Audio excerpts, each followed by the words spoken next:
नमस्कार दोस्तों, वॉक पे चर्चा में आप सबका स्वागत। गोवर्धन पूजा की आप सबको हार्दिक शुभकामनाएं। सनातन की विशेषता ये रही है कई हजार सालों से कि सनातन इवॉल्व होता रहा है वक्त के साथ, हालात के साथ।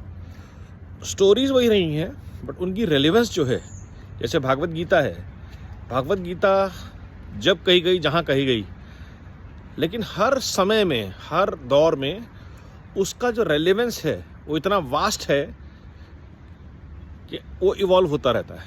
ऐसे ही हमारे त्यौहार हैं, रिचुअल्स हैं। आज के संदर्भ में अगर हम गोवर्धन की बात करें तो मेरे दिमाग में एक वर्ड आता है ई काउ सिस्टम, जिसे हम इकोसिस्टम कहते हैं। ई काउ सिस्टम कि कैसे काउ और गोवंश अपने आप में पूरा इकोसिस्टम है। ख़ास तौर पे भारत जैसे देश के लिए, जहाँ एक बहुत बड़ी आबादी बड़े शहरों से दूर रहती है, तो वहाँ पे पानी, बिजली आदि के संकट से जूझने के लिए, रोजी रोटी के संकट से जूझने के लिए, खान पान के लिए गोवर्धन या देसी प्रजाति की गायों का इंक्रीमेंटल बेनिफिट कितना ज़्यादा हो सकता है। ये एक बहुत बड़ा इकोनॉमिक्स हेंस ई काउ सिस्टम हो सकता है। जैसे कि आज की डेट में बैटरीज आ गई हैं चार्ज करने के लिए। एक सिस्टम होता था पुराने ज़माने में कोलू, जिससे कि घी निकलता था, तेल निकलता था सरसों का और बाकी सब चीज़ों का। कोलू में जिसका तेल डाल दो, कोल्ड प्रेस्ड सो कॉल्ड। आज की डेट में हम उसके लिए बिजली यूज़ करते हैं, लेकिन पुराने ज़माने में बैल कोल चलाते थे और ब्रांड भी है। आप सोचिए आप कि लाखों गाय डायनामो सिस्टम से बैटरीज को चार्ज कर रही हैं और पावर कर रही हैं सारे विलेज के विलेजेस। बायोगैस तो सब जानते ही हैं बेनिफिट्स। बायोगैस को जब हम सीएनजी की ग्रिड बना सकते हैं तो क्या एक टेक्नोलॉजी ऐसी हो सकती है जो बायोगैस से निकलने वाली गैस को कंप्रेस करके लोगों के घर तो चूल्हों तक पहुँचाए, जो वहाँ के जेनसेट्स हैं उनको पावर करे, और दूर दराज के क्षेत्रों में आराम से हो सकता है ये। Similarly cow dung is a very good manure. जो बायोगैस प्लांट में से निकलता है वो उत्कृष्ट दर्जे का मैन्योर होता है, खाद होती है, जिससे कि देश की जो फर्टिलाइज़र के ऊपर डिपेंडेंसी है, किसानों की जो सेहत बिगड़ती है फर्टिलाइज़र को, टॉक्सिक केमिकल्स को यूज़ करके, वो कम हो सकती है। और ऐसे बहुत सारे दूध के बेनिफिट्स हम सबको पता ही है, अमूल की स्टोरी हम सबके पास ही है।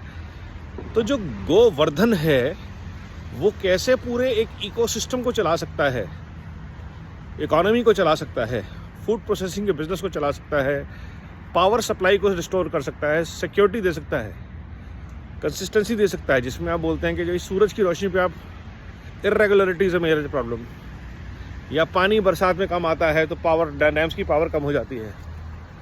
लेकिन काउ डंग की क्वांटिटी बहुत ज़्यादा वेरी नहीं करती, या काउ को यूज़ करने की पावर, उनको आप फीड कर रहे हैं, बुल्स को फीड करें और उनसे पावर जनरेटिंग सिस्टम्स लगाएं, वो बहुत अच्छा काम कर सकते हैं।